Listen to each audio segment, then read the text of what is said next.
Magandang araw mga kasay, mga kabunsay. Nandito muli tayo para update lang po dito sa bluebill natin. Weld na po siya, na medyo napabayaan na.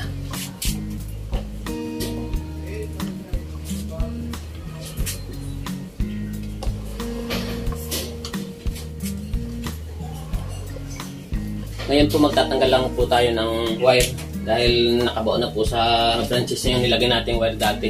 Yung iba nga po nakalubog na talaga eh. Hindi natin alam kung matatanggal pa. Tatanggalan na po natin lahat ng wire dahil mayroon po mga branches na hindi lumalaki pag yung naka-wire. Tulad nito, tagal na po nito hindi lumalaki. Pero bago po ako mag-umpisa, baka bago lang po kayo sa channel ko, subscribe po at pakiclick na rin po yung notification bell sa tabi niya para ma-update po kayo sa mga next videos na upload ko. Paki-like na rin po kung magustuhan nyo itong isi-share ko. Isa na po natin. Tatanggalin po muna natin itong mga branches na tumubo sa kanya na hindi natin kailangan.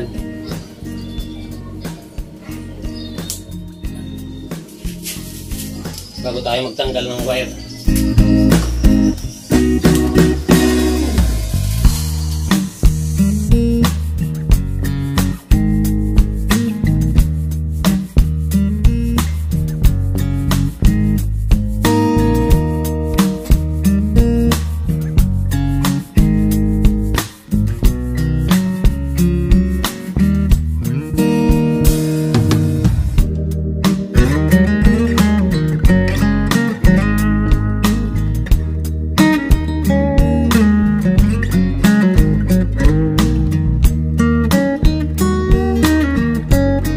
Po pala ang katangian ng bluebill pag naka-wiring siya tapos padiretso lang po, hindi siya lumalaki ang branch. Kailangan medyo nakaangat. Ito ang tagal na nitong branch na to, hindi lumalaki.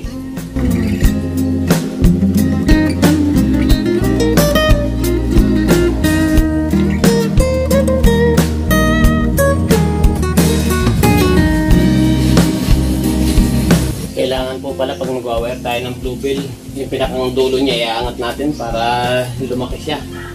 Hindi talaga lumalaki pag pa-flat yung direction niya eh. Ayan po, natanggalan na natin ng wire. Sabi ko kanina magtatanggal lang po tayo ng wire. Pero i-cut back na rin po natin siya para maging tapered po yung mga branches niya. Saka itong isang trunk na to, ginawa na kasi natin trunk itong kabila na to eh. Dahil hindi siya tinubuan na sa rito sa kabila rito. Dito muna natin umpisan sa kabila.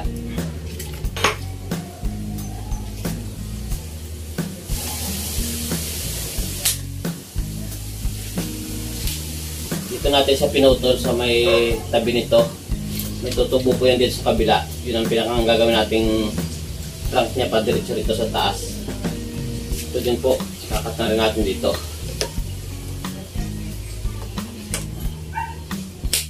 Yes. Para maging tapered po itong branch niya. Ito naman dito natin puputulin. I-wire natin ito mamaya.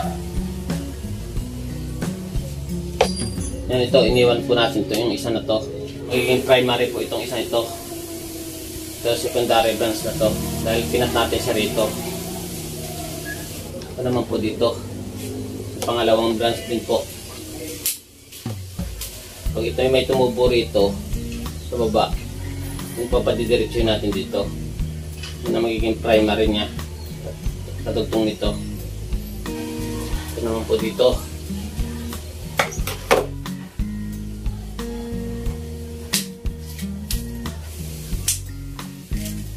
Kasi hindi po nakapanood ng unang video ko nito.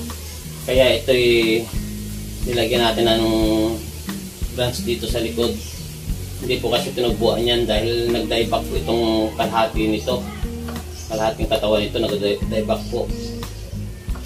Kaya itong nagkaroon siya ng sanga rito sa bandang baba, inangat natin ng kaunti. Yan, kinable tie natin rito para magkaroon siya ng sanga rito sa bandang taas sa likod. Ganun din po itong isa na to. Yun nga lang po, hindi siya lumaki dahil na may wire po ito. Iwa-wiring ko nga po itong mga to. Tapos iangat lang po natin yung dulo niya para lumaki siya.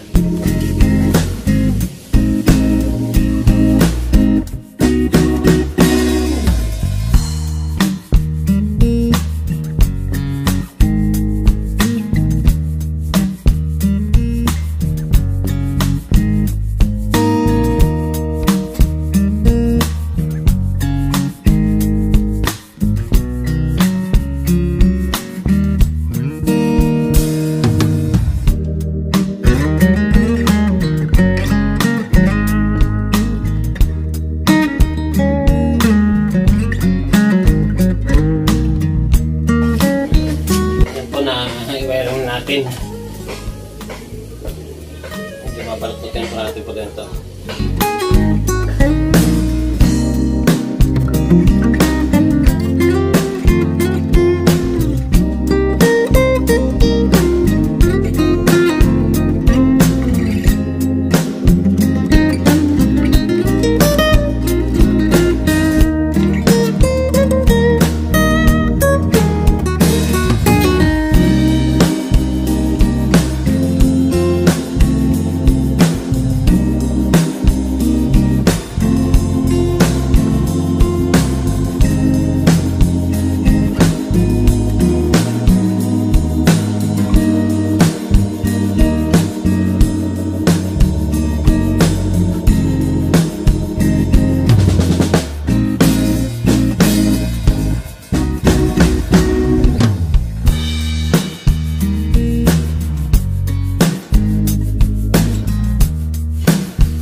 Yan po, inangat natin yung dulo para lalaki itong transfer to.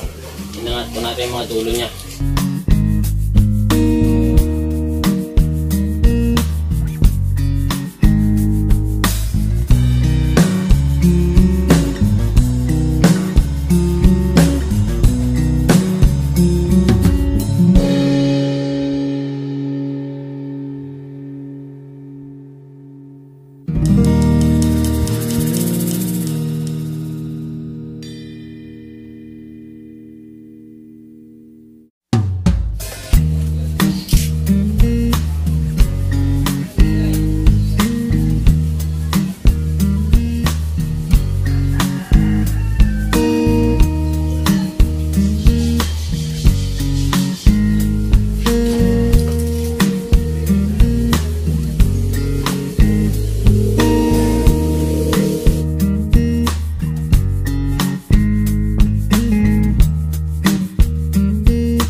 po, nakapagtanggal na tayo ng wire, nakapag-cut back na po tayo. Tapos winiring na rin po natin para medyo maganda naman siyang tingnan.